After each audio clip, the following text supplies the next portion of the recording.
L'enveloppe arriva par un matin froid de début décembre, enfouie sous un tas de catalogues et de factures d'électricité. L'adresse était écrite à la main. Impossible de méconnaître l'écriture unique de Ryan, un peu saccadée, comme s'il n'avait toujours pas appris à ralentir quand il écrivait. À l'intérieur, un mot court et délibéré. Tu as mérité une pause, maman. Le chalet est prêt, je conduis. Rien que nous deux. Habille-toi chaudement. Je le tins dans mes mains, ne sachant qu'en penser. Près de 12 mois s'étaient écoulés depuis notre dernière rencontre, depuis la cérémonie, depuis que nos échanges se limitaient à des textos glacés et de brèves conversations téléphoniques qui se terminaient toujours trop vite.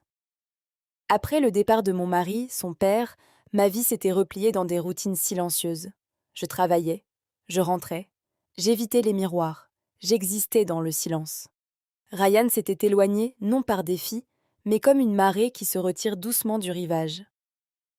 Il avait toujours porté ses émotions à fleur de peau, mais après l'enterrement, quelque chose en lui s'était refermé. Je voulais combler la distance, mais j'avais peur de l'éloigner davantage. Alors, quand il a proposé ce voyage, cette fois j'ai dit oui. La route vers Lake Placid serpentait à travers des crêtes gelées et des vallées glacées. Ryan conduisait avec une assurance tranquille, les deux mains sur le volant, la voix basse tandis que nous échangions des banalités sur la météo, les délais, et combien cette période de fête semblait étrange. Je l'observais du coin de l'œil. Son profil s'était affirmé. Des lignes plus nettes le long de la mâchoire, les cheveux plus longs, maintenant, de douces mèches frôlant son col. Il me rappelait son père, mais il y avait une douceur dans son regard qui n'appartenait qu'à lui. Quand nous arrivâmes au chalet, le soleil déclinait derrière les cimes givrées. Le lieu se cachait parmi d'épais pins, assez loin de la route principale pour qu'on ait l'impression d'avoir quitté le temps. Le bois luisait, poli par les ans, et les grandes fenêtres brillaient doucement de l'intérieur.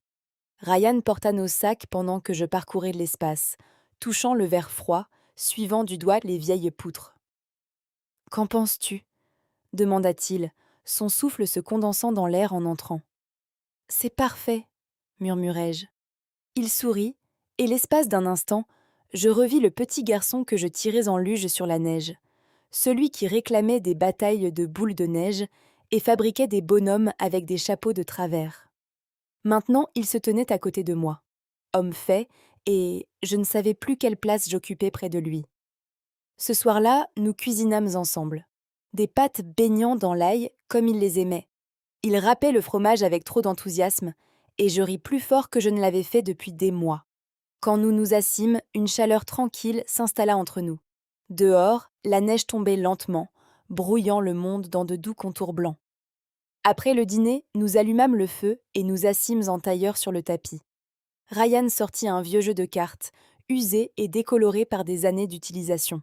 « Tu te souviens de la dernière fois qu'on y a joué » demanda-t-il en les feuilletant.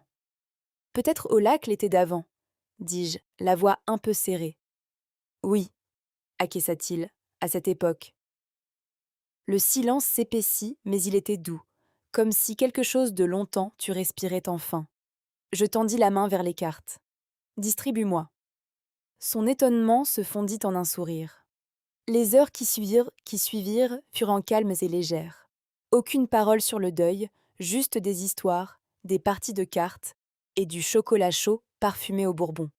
Plus tard, dans ma chambre, je m'arrêtai un instant à la porte, écoutant Ryan bouger, fermer les stores, attiser le feu, fredonner un air que je n'avais pas entendu depuis des années. Au matin, le monde avait disparu sous une épaisse couche de neige. Je me tins sur la véranda, émitouflée dans un vieux pull en laine, exhalant des nuages dans l'air vif. Le froid me pinçait les joues, âpres et réelles. Derrière moi, les planches du plancher craquèrent. « Tu as bien dormi ?» La voix de Ryan portait encore le poids des rêves. Je me retournai pour lui faire face. Ses cheveux étaient en désordre, son sweat familier, celui que je lui avais offert avant son départ pour l'université. Il paraissait si jeune à cet instant, même si la gravité dans ses yeux disait qu'il ne l'était plus. « La neige est plus profonde que hier soir, dis-je.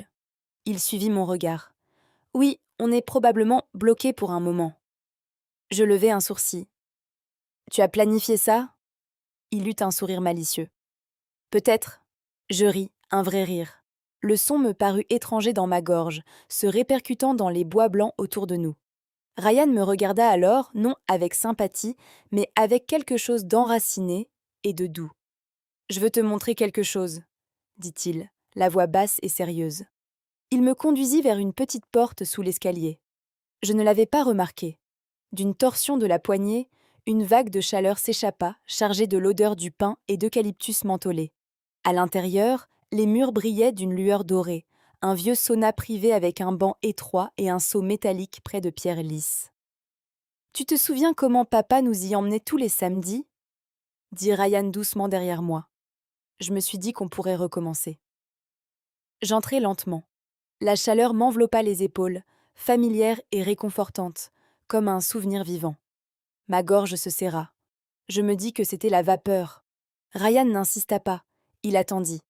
Je hochai la tête. Oui, allons-y. L'air autour de nous changea. Le bruit de la respiration et de la chaleur montant ensemble comme un pool partagé. Les murs de cèdre absorbèrent le silence. Les années. Je m'assis sur le banc inférieur, une serviette autour de moi, regardant la vapeur s'élever de la louche que Ryan inclinait sur les pierres. Le sifflement résonnait doucement, s'enroulant dans le silence, dénouant la tension de mes membres. Ryan s'assit en face, posture détendue, serviette autour des hanches, la peau perlée de sueur. Je détournai le regard, non par gêne, mais parce que je venais de réaliser à quel point il était devenu un homme. Sa respiration était calme, sa présence stable. Plus chaud que dans mon souvenir, murmurai-je en m'essuyant le front. Il sourit, les yeux mi-clos. Ça veut dire que ça marche. Je laissai échapper un petit rire. Tu parles comme ton père. Les mots flottèrent dans la vapeur. Le sourire de Ryan s'estompa en quelque chose de plus silencieux, de plus tendre. Il ressembla un instant à l'enfant qui grimpait dans mon lit pendant les orages. « Est-ce que tu penses encore à lui ?» demanda-t-il, sa voix à peine plus forte qu'un murmure. Mes yeux picotèrent, non à cause de la chaleur. Tous les jours. Nous ne précipitâmes pas le silence.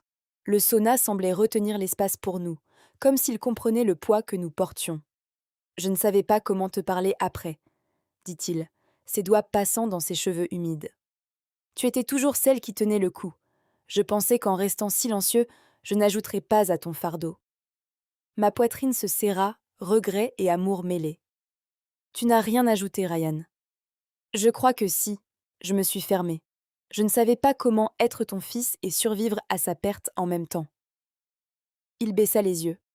Je détestais ne pas savoir comment être près de toi. Je ne savais pas si je devais te laisser de l'espace ou rester proche, alors j'ai attendu. Je soupirais, la chaleur dénouant quelque chose au fond de moi. Et maintenant, nous voilà, dans les bois, en train de tout laisser fondre. Il éclata d'un rire discret. On aurait pu utiliser ça il y a quelques mois. La chaleur se resserra autour de nous, ramenant tout à la surface. Je m'adossai au mur, sentant la tension quitter mon dos, le poids que je traînais encore sans m'en rendre compte. Le bois grinçait doucement sous moi. Et pour la première fois en près d'1 an, je ne dérivais pas dans les souvenirs. J'étais là. Ryan se leva et versa un peu d'eau sur les pierres. Un nuage de vapeur jaillit, baisant l'espace entre nous. Mon souffle s'arrêta. La pièce devint floue un instant, l'air épais et lent. Mes doigts s'agrippèrent au bord du banc. « Ça va ?» demanda-t-il en s'approchant. Je hochai la tête, mais ma voix resta bloquée. Juste un peu agitée. « Viens en bas. » Sa main tendit vers la mienne. J'hésitais, non par méfiance, mais parce que ce simple contact m'avait parcouru de part en part. Pas comme un éclair, ni quelque chose d'inconvenant, mais comme une surprise brutale d'intimité. Je n'avais pas été touchée avec douceur depuis si longtemps, pas depuis qu'il m'avait aidé à descendre sur le sol, plus frais. Le bois était lisse sous mes jambes, et l'air plus bas offrait un répit face à la chaleur dense. Je renversai ma tête contre le mur, fermant les yeux. « Tu as toujours été celui qui tenait le plus longtemps, » murmurai-je avec un sourire en coin. « Oui, mais tu avais toujours l'air plus détendu quand tu sortais. » Je ris doucement. « Tu as remarqué ça ?» Je remarquai tout. Cette simple confidence glissa entre nous comme de la soie, honnête, sans défense. J'ouvris les yeux et le trouvai en train de me regarder. Pas comme un fils regarde sa mère, pas exactement. plutôt comme quelqu'un qui retrouve une personne qu'il croyait perdue, ici, dans cette pièce de bois et de silence. Ryan, dis-je, sans savoir ce qui allait suivre, mais il n'insista pas. Il s'assit juste à côté de moi, sa présence proche mais jamais étouffante. Il reprit la louche, puis s'arrêta. Restons ici un moment, dit-il. Et je restais, pas seulement dans le sauna, mais dans cet instant, dans cette peau, dans cette chaleur, laissant le silence entre nous devenir quelque chose de sacré, non pas tranchant, mais capable de nous porter, non de nous séparer. L'air s'était alourdi, la chaleur n'était plus la seule en cause. Le silence entre nous n'était plus une retraite. Il vibrait, dense de quelque chose d'innommé. Je le sentais dans la façon dont Ryan bougeait à côté de moi, dans la profondeur de ses respirations, lentes et délibérées. Il saisit de nouveau la louche, versa de l'eau sur les pierres. Un jet de vapeur s'éleva, ondulant sur sa poitrine, faisant briller sa peau dans la lumière ambrée. Il se leva lentement, monta sur le banc supérieur. Mes yeux le suivirent sans que je puisse l'empêcher. Puis il me regarda d'en haut. L'angle plongeait son visage dans l'ombre, mais sa voix traversa le brouillard, basse et légèrement taquine. « Tu as un regard, dit-il, ses mots lisses mais jamais cruels, comme si tu demandais quelque chose. » Mon souffle se bloqua, non pas à cause de la chaleur cette fois, mais parce que l'air semblait s'être évaporé d'un coup, aspiré par la gravité de ses paroles. Je clignai des yeux. « Je ne... De quoi tu parles ?» Il inclina la tête, un sourire dansant au coin des lèvres. « Ce regard dans tes yeux, comme si tu avais oublié que je suis ton fils et que tu me voyais pour la première fois. » La chaleur qui me monta aux joues n'avait rien à voir avec le sauna. J'ouvris la bouche, mais rien n'en sortit. Je me sentis exposée comme je ne l'avais pas été depuis des années, comme si quelqu'un avait plongé la main en moi pour en extraire une vérité que je ne m'étais même pas avouée à moi-même. « Ryan !» tentai-je de stabiliser ma voix, mais elle tremblait quand même. Il s'assit, un cran au-dessus de moi, me regardant comme s'il attendait que quelque chose tombe. Une réponse, un mur, ou peut-être simplement un masque. Je ne savais pas lequel craquait en premier. « Je suis désolé, » dit-il plus bas. « Je ne voulais pas te gêner. » Je ne parlais pas, je ne le pouvais pas, parce qu'il ne m'avait pas gênée, pas vraiment. Ce qui m'avait secouée, ce n'était pas la taquinerie, c'était qu'il avait raison. Quelque part entre le feu, le deuil, le silence, et cette petite pièce privée où nos murs commençaient à s'effriter, une pensée non dite s'était glissée. Un sentiment que je n'avais jamais eu l'intention de reconnaître, encore moins de laisser paraître.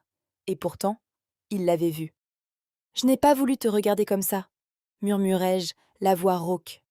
Il se pencha en avant, les avant-bras sur les genoux, son regard toujours rivé au mien. « Ça ne m'a pas dérangé, » souffla-t-il. Quelque chose se brisa en moi. Je me levai brusquement, ne sachant si je fuyais cette tension ou si je m'y abandonnais. L'air tourbillonna autour de moi. Trop chaud, trop immobile, trop incisif. Ma serviette collait à ma peau, et je sentais chaque parcelle de chaleur émaner de mon corps, de son regard. « Je crois que j'ai besoin d'une pause, » dis-je, mais quand je fis un pas vers la porte, il se leva déjà. Sa main effleura la mienne, si brièvement, si légèrement, mais avec assez d'intensité pour me couper le souffle. Ses doigts n'ont pas saisi, n'ont pas tiré, mais ils s'attardèrent, et je restais. La porte n'était qu'à quelques centimètres, mais je ne bougeais pas. Ses doigts avaient à peine effleuré les miens, mais la chaleur était restée comme une question sans réponse. Mon souffle avait changé, plus court, plus rapide, comme si je me tenais trop près d'une flamme. Puis il fit un pas, tout près, trop près. Je reculai sans le vouloir, mon épaule frôlant le cèdre chauffé derrière moi. Il me regarda avec ce regard silencieux qu'il avait toujours eu, patient, intense, trop perspicace pour mon confort. Ce regard qui vous fait sentir que votre âme est à nu sous votre peau. J'ouvris la bouche, les mots jaillissant vite, ma voix basse et ébranlée. « Tu ressembles tellement à lui. Tu es déjà si homme, Ryan. Parfois, c'est déroutant. » Les mots tombèrent entre nous comme des pierres dans l'eau profonde. Il ne broncha pas, ne se moqua pas, ne questionna pas. « Assieds-toi, » dit-il doucement, désignant le sol. « Assieds-toi. » Juste un instant, j'hésitais, moins à cause de l'ordre, plus à cause de la façon dont il l'avait dit. Calme, ferme, comme si c'était la chose la plus naturelle du monde. Pourtant, quelque chose dans son ton fit que l'air et le sauna tournèrent autour de moi différemment. Lentement, je m'assis sur le plancher de bois, la chaleur appuyant doucement sur l'arrière de mes cuisses. Je le regardais, incertaine de ce que je faisais, ou pourquoi son regard me rendait si terriblement humaine. Comme si chaque couche que j'avais portée pour survivre ces derniers mois avait fondu sur ma peau. Il se tourna et sortit du sauna sans un mot. La porte claqua doucement derrière lui, et je restai seule dans la vapeur dense, le cœur battant, ne sachant si j'avais plus peur qu'il parte ou qu'il revienne. Quand il revint un moment plus tard, je clignai des yeux devant ce qu'il tenait à la main. Une banane. Il la tenait avec désinvolture, la courbe jaune étrangement lumineuse contre le bois chaud et doré. Je penchai la tête, confuse. Qu'est-ce que... Il s'approcha et s'accroupit devant moi, calme et concentré. Tu n'as rien mangé depuis ce matin, dit-il. Tu oublies toujours quand tu es submergé. Mes lèvres s'entr'ouvrirent légèrement, mais les mots ne vinrent pas. Il éplucha le fruit avec soin, ses yeux toujours sur les miens.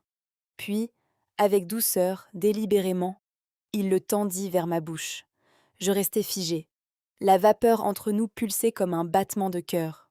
Ce n'était qu'une banane, et pourtant tout dans cette pièce était chargé. Le silence n'était pas vide. Il était attentif, lourd de choses non dites. Regret, deuil, besoin. Tout enroulé comme la vapeur et l'ombre. Il ne força pas.